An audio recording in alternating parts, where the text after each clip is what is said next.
Your ears do not deceive you. You have just entered the Cryptid Creator Corner, brought to you by your friends at Comic Book Yeti. So without further ado, let's get on to the interview.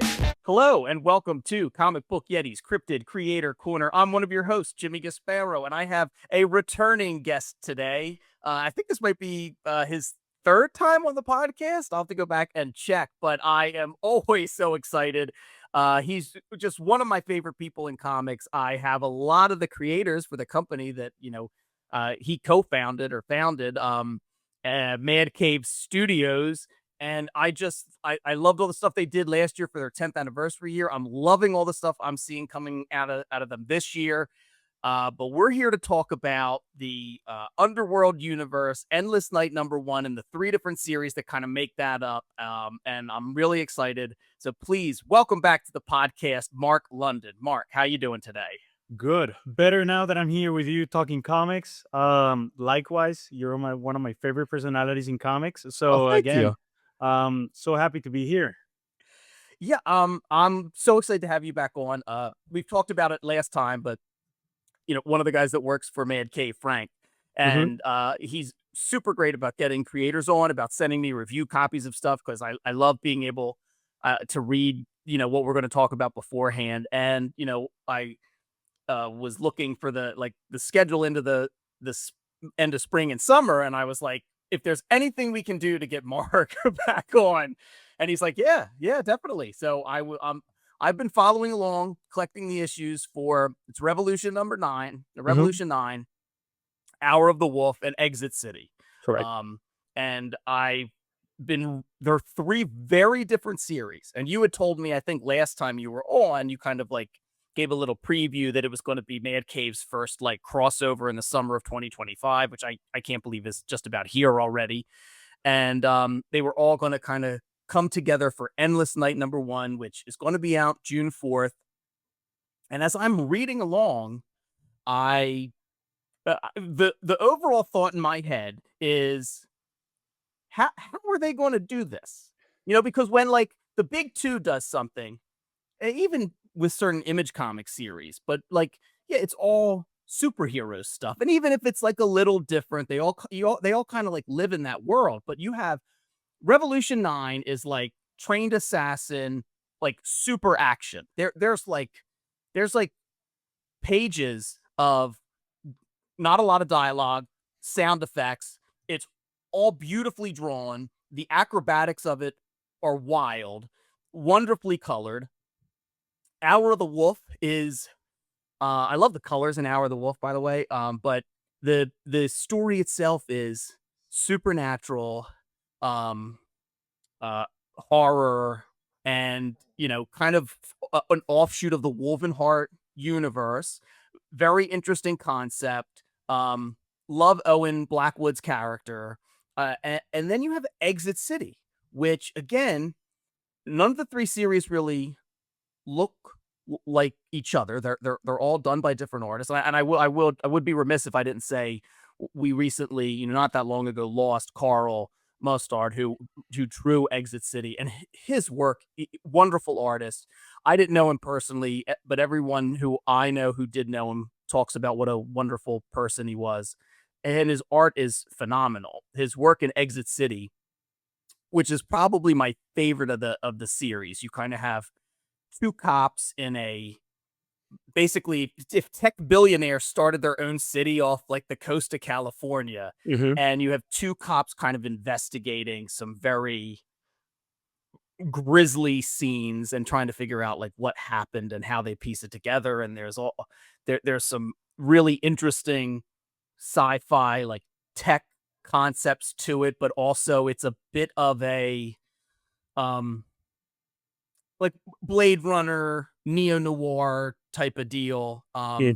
Although the coloring in Exit City, it never looks as dark as the aesthetic for the original Blade Runner. But yeah, I kept thinking okay, I like all these things. I like some of them for different reasons. How are they all going to come together? And if readers who have been reading along as the issues have come out, you'll know that slowly there are you start to see how these worlds are connected and some of the characters are connected, all leading to Endless Night #1, which I got to read an advanced copy of. And it just, you know what, the overwhelming feeling I had after reading it was I had a really damn good time. My job is There's done. My job is done. there were some like great moments in it, but yeah, I love Revolution 9 for the acting, and the action of it. I think is great. I love the concept of Hour of the Wolf, and the character of Owen Blackwood, and I just think that it's the creepiness of it is really well done. Exit City, I kind of love everything about. I love the Miller McCormick, which are the two main characters. I kind of love their dynamic. I love how the whole world is fleshed out. So there's so many things that I enjoy about. But anyway, I think I've been running like just me talking for 5 minutes, so I apologize. But listeners, I liked it. I guess I just could have said that and saved all that breath. But that's what I. So Mark, like, how has it been? Like the reception to it, putting this all together. What has that been like as you've led up to Endless Night now?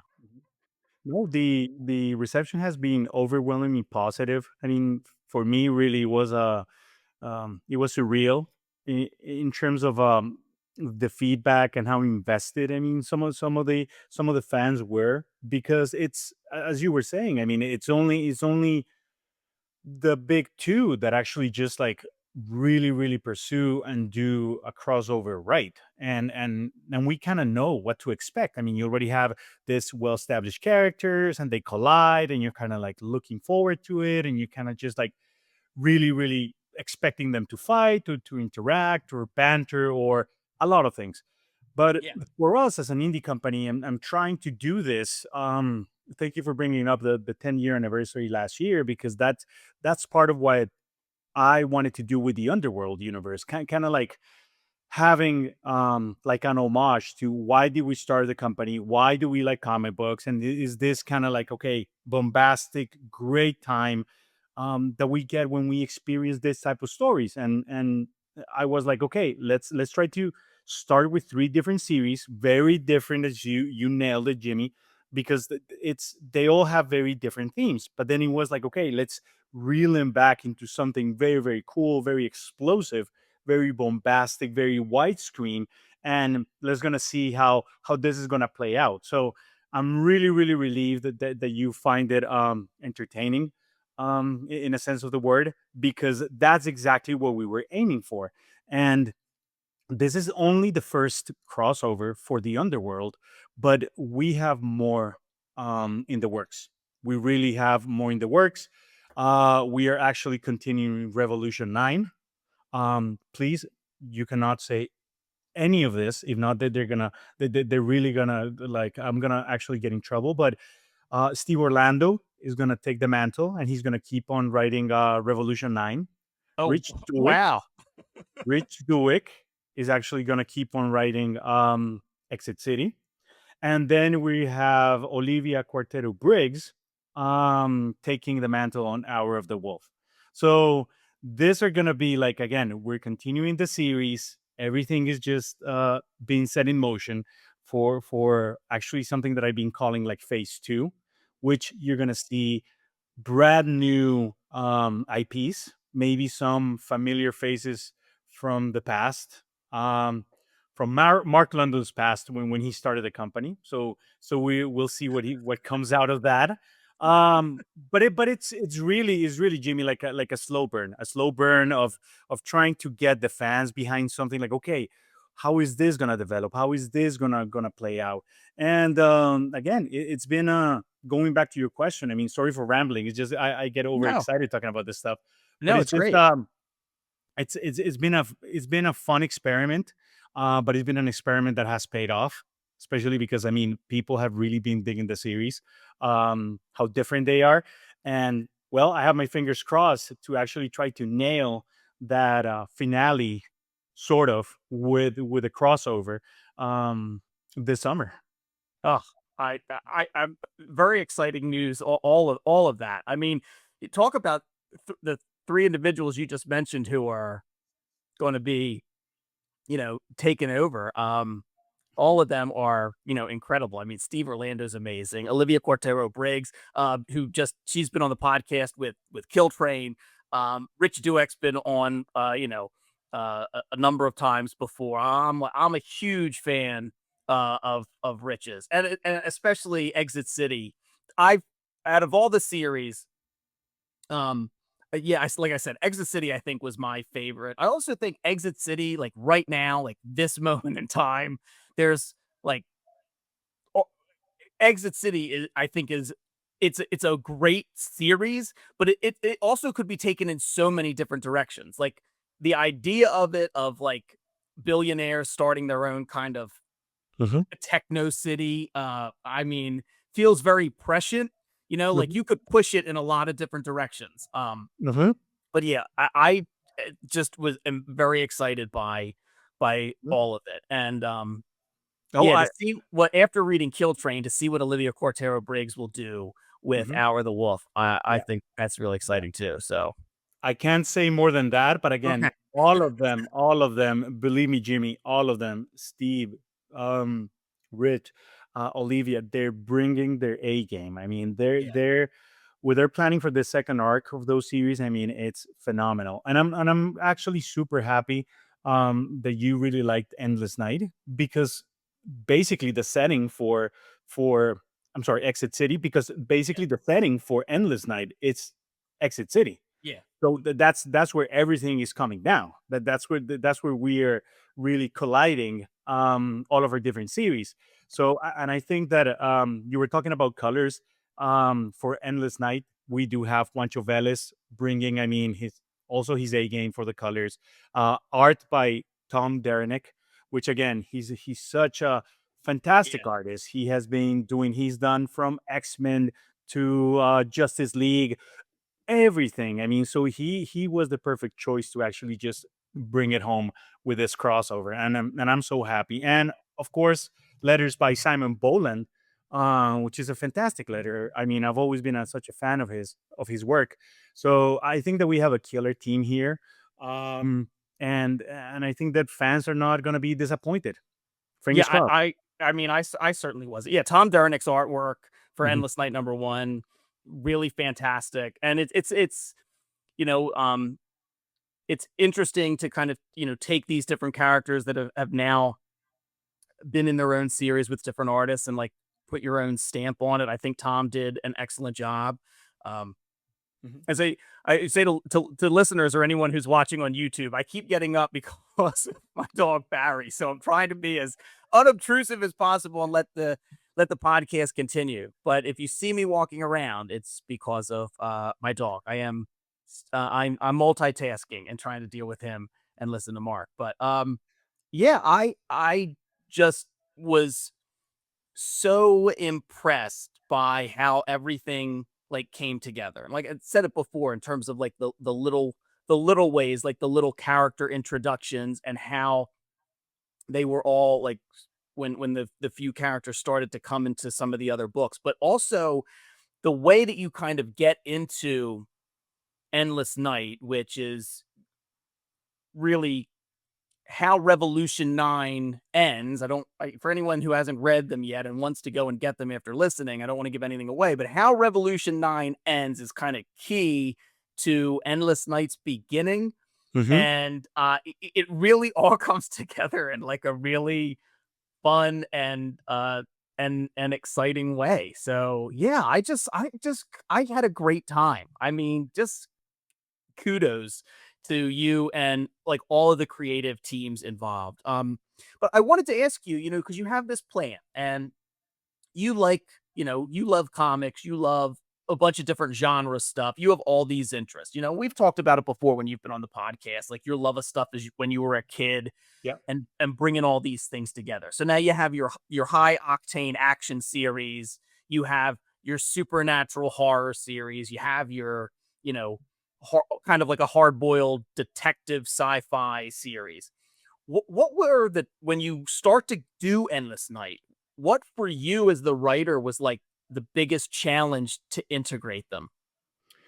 I think it comes down to what you were worried about, which is balance. is trying to Oh, okay. balance all the different characters that you have in the different series. And again, because they're so different, you're trying to bring three genres together and trying to put them in a little bit of a path that at the end of the day might work or might not work. So you're trying to balance each series or each character or each flavor of each one of the stories, and try to pick like something that is just going to feel organic and that is just going to come together, and you're not going to be like, oh, okay, this was like, oof, this was kind of like just like an afterthought. No, it's like, okay, oh, this guy shows up here. Okay, yeah, I mean, I see what he's doing.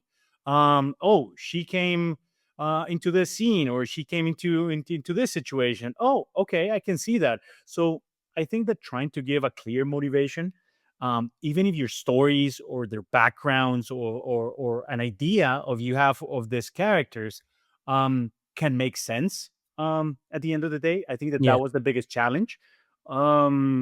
But it all comes down to balance, how you can play between all those different like little pieces of each of their stories and each of their character quirks, and put them in a new setting. Yeah. Yeah, I mean, that makes sense. When all was said and done, because the Revolution 9, Hour of the Wolf, and Exit City are 4 issues each. So, Mhm. they're all out. I think the trades are out as well, or coming out They're for the coming. Yeah. they're Yes, coming. sir. So when it was all said and done, and this might be tough for you to do, not necessarily asking you like, oh, pick your favorite, but was there one that you were more intimidated having to write, that you felt, whether or not it was the whole issue or a particular difficult scene, that you felt you really cracked, you really got it well? For the individual series or for Yeah, the yeah, crossover? For the individual series. for the individual series, yeah. Ooh, that's a great question. Um, well, yes and no, but for different reasons, Jamie. Because I mean, I'm always intimidated, no matter what I'm doing, because I try to be really really hard on myself, and Yeah, I try to be like a perfectionist in a sense, and I want to try to deliver um the best possible story, that everything clicks, that everything really really works. So I think that every page that I tackle, I am intimidated by it, but not so much the material, because if you take a look at my career, or what I've written up to this point, I mean, for me is always, um, let's just say, the defender. It's always the detective. It's always the assassin. It's always revenge. It's always like big, bold characters that are actually trying to just like go out for blood. And again, I try to make them, um, try to portray them in a very widescreen, bombastic way. yeah, So I feel right at home when I'm trying to tackle those different scenarios or ideas, those scenes. But I think that my challenge is like more for me as a creator, as a writer, being like, am I doing this right? Am I gonna hit all the right notes?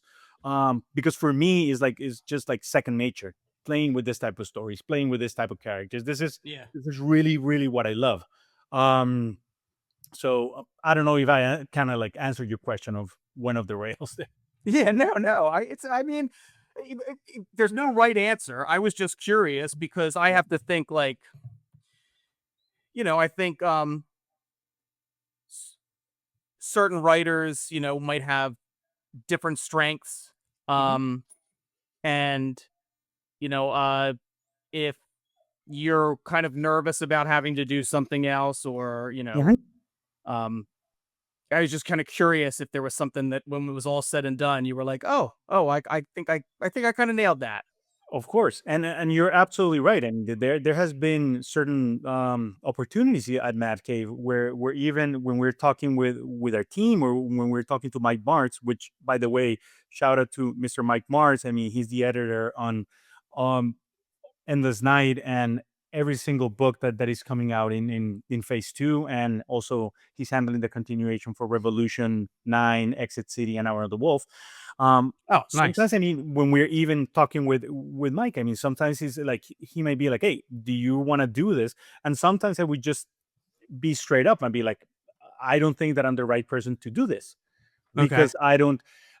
Again, I do think that a writer should be able to tackle like anything. I mean, in terms of doing the research and stuff. But there's things that I do really feel that is going to be a challenge. That I'm really going to be out of my element, and that I won't tackle it. So that's why I really try to keep this type of genres or this type of stories like close to my chest.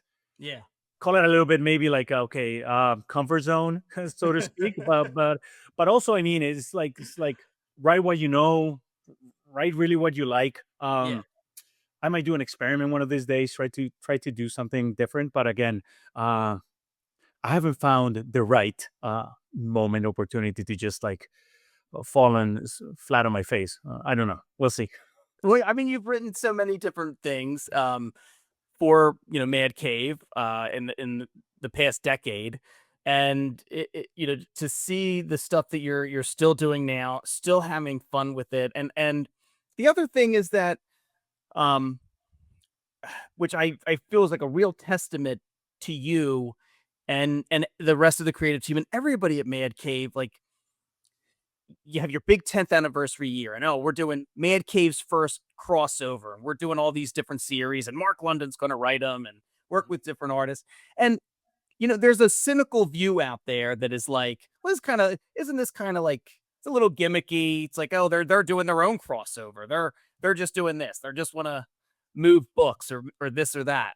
Mhm. The thing that I liked about it is that if that were the case, I really feel like there are different choices that would have been made, like in the actual story and in the actual artwork.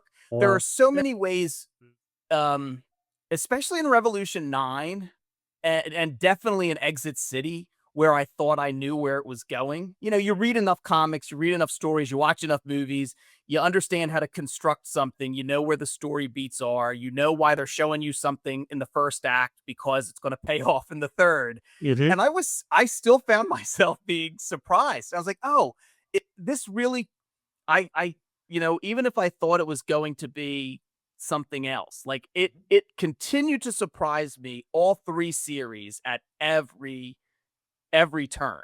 When I thought it was going to be big, it would pull back. When I thought it might have pulled back, it went even bigger. And I was just like, yeah, wow, these are like, I didn't doubt you. But I just, you still like, they're three really well constructed series, unbelievable like art and colors and lettering. And yeah, Endless Night, I had like such a great time reading it. Like, I had so much fun. And I just think it's a real credit to you, the creative team, and everybody at Mad Cave, where like you can tell how much you guys love comics and how much you care about storytelling. I just was re- really blown away by how everything came together and led up to Endless Night. And so if anyone's out there thinking like, oh, they're just doing this because of whatever, you know, uh, these are phenomenal Mhm. comics. Yeah. They're really good. Well, thank you for saying that, Jimmy. I mean, it also means a lot coming from you. Um, of course, I mean, always as a creator, as a company. I mean, sure, you get those type of comments, and you even yes, I mean, Mark London, okay, co-founder of Mad Cave Studios. So, oh, he of course he can do this, and he can try to, I mean, push this, and okay, is this going to be like a vanity project, this and that? Yeah. People will have their opinion, but at the end of the day, is really what you're saying is because we really love comic books and we really want to keep all this alive, even as an independent publisher, being like trying to take a stab at as a crossover. Why are you doing that? Because I grew up with crossovers, because I love crossovers, because I remember how they made me feel, and try to actually, like what you're saying, like, oh, this appears here, and then oh, you're pulling from here, and then all this happens. That's why also, like in some of my past work, I sometimes like to play with characters that are public domain, and that you can relate right away to that character, and you're like, oh, look.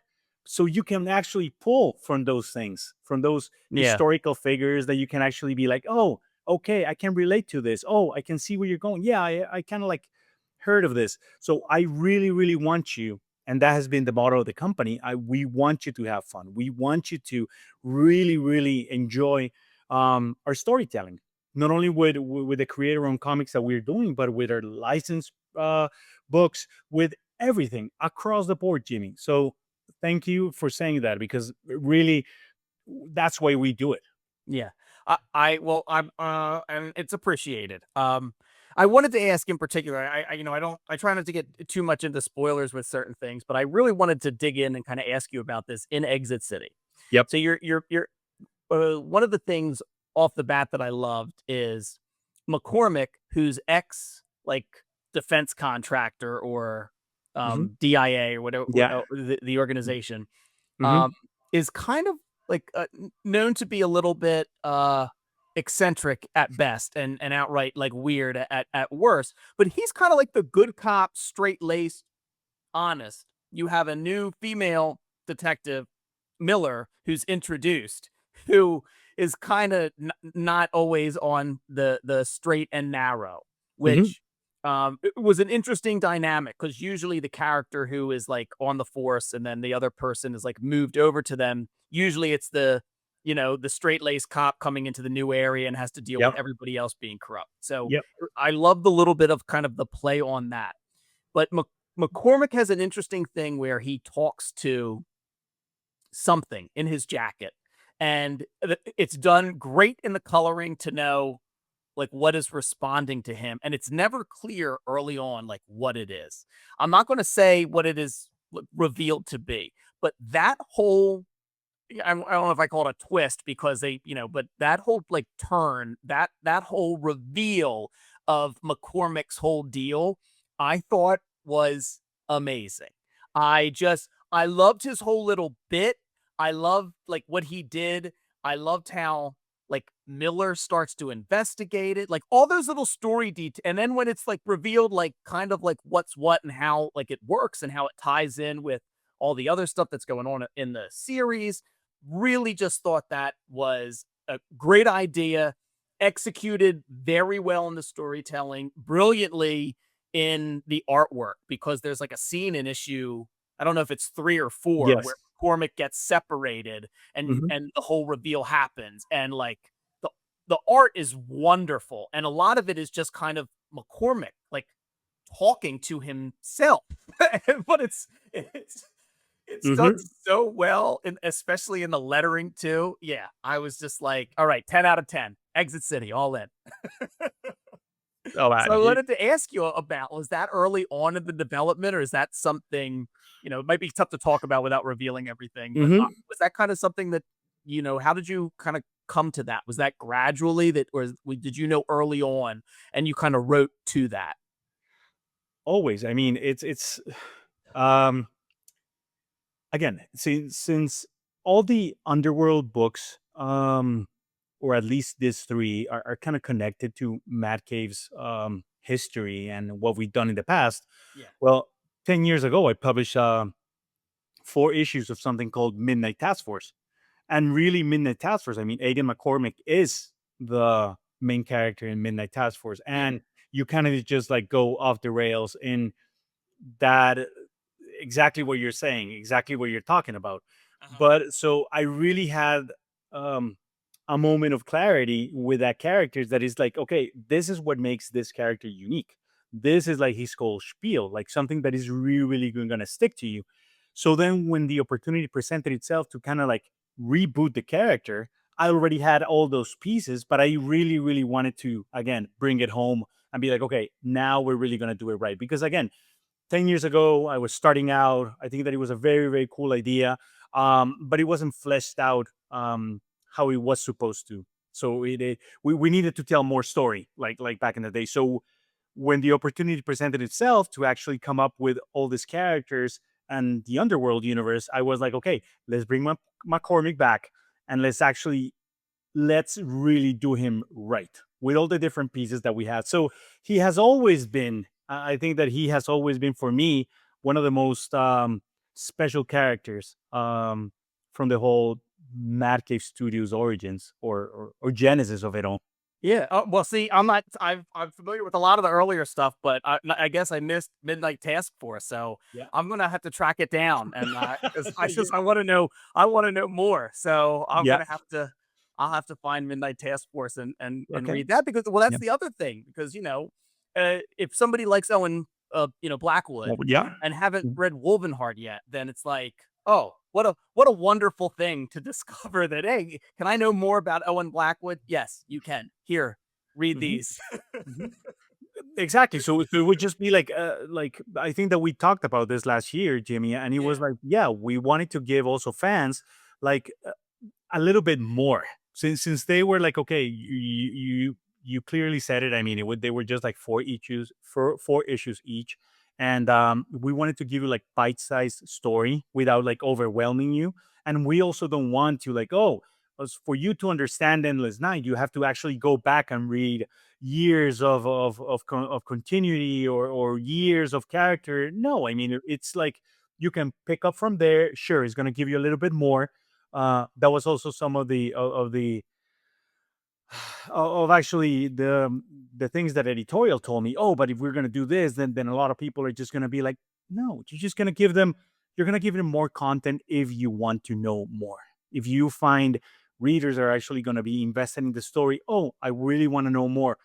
Perfect. I mean, it's really going to be there, and hopefully we're not making it too hard for you to actually go and pick that up. No, I mean Hour of the Wolf, which Owen Blackwood's in, and it's a great story about kind of like a haunted painting, Yeah. but it gives you like just enough. Like I mean, he comes in and you kind of set up the story first before Owen gets in. He come and for listeners who are wondering, am I going to have to read all these other things? And Mark's exactly right. You don't. The story comes in, he gives you just enough. And it's not like a huge pages and pages and pages of expedition dump. That's another Mhm. thing in terms of balance with comics, not just how do we give everybody their due? How do we give all these story elements their due? You also have to have, nobody's really doing like Silver Age stuff anymore, where it's just pages and pages of. But Exactly. you have to find that balance between, all right, well, I need to keep the reader engaged. I need to leave Mhm. space for the art, but I want to give folks just enough so that they Mhm. have the groundwork. And you do. And you really do it in like maybe, a couple of pages in one and a couple of panels in two. And you're like, Mhm. you're in. Oh, I get it. He works for this, he does that. He Mhm. explains it all. And you're just like, that's all you need. But again, if you're like, oh, I've never read Wolvenheart though, Mhm. have at it. No, but exactly. Have at it, and then you will see little by little. I mean, if you're invested in McCormick's like whole spiel, we're definitely gonna keep on like visiting more of these characters are complex. These characters are sure. I play a little bit mm, between the concept of light and shadows with Endless Night. So little by little, that's really I think what storytelling is all about. Trying to give you like a little bit more, little by little, so then you Yeah. can enjoy and then you can really appreciate the story Yeah. and the character. So more of those things are coming little by little. Awesome. Yeah, my Yeah. only criticism of Endless Night when I got done it was that it wasn't long enough. I was Uh, like, this could have, I yeah. was like, because like it ends the first issue ends in a place where it's just like action, action, action, action. After this build up to get everybody together, it's like action, action, action, and then it's just like Yeah. wait for issue two, guys. I was up. I'm like, all right, I'm waiting. It was really really great. Well, before I let you go, I have some other Mad Cave creators that have been on and are going to be on in the future. I got some episodes set up after we record this. But is there anything in particular that you're excited about that you are aware of that's coming out that you're excited about this year that you can tell our listeners about? Any other series or anything with like Nakama Press? The series, we're pumping out so much content, so much great content that that is not going to you guys should definitely check out our website, subscribe to our newsletter. Yeah, I'll The put social links to media. everything I do. I'll put links to everything in the show notes. But something that I'm really, really excited about, Jimmy, is that we're releasing our digital reader. Which is only going to be like Mad Cave Studios, and you're going to have like, yes, your Nakama Press titles, and you're going to have your Maverick titles, and we're doing that so it's easier for a lot of people just to get their Mad Cave fix. So again, full circle. We love what we're doing. We love comics. We really want to push technology a little bit if Yeah. that's what you're into. Of course, we're going to continue supporting the retailers. We're still going to support your local comic book shops. I mean, that's what we're doing, but we're just trying to get more eyes on the comics. Newer Okay. generations. Hey, is that I only read stuff on my phone? I only read stuff on my iPad. Right. Fine, perfect. But then all your goodies are going to be, if you really want to go all the way, you have to you have to set foot in a local comic book shop. So So is the reader, if I can ask, is there just, I read about it a little yeah, bit. I saw an article on it. yeah. And so I was just curious, so I just so I'm clear, is it going to be like you can buy like per issue, or is it going to be like a monthly subscription service? You can do both. I mean, we're Oh, still okay. considering a little bit with those things. Even that you can Oh, subscribe to the nice. series, and then you can just like get your fix. And then at the end of the day, now you know how we comic book fans have changed so much that okay, I like my single issues, I can get that. Or you know what, I want to read my single issues digital, but I really want my trade paperback.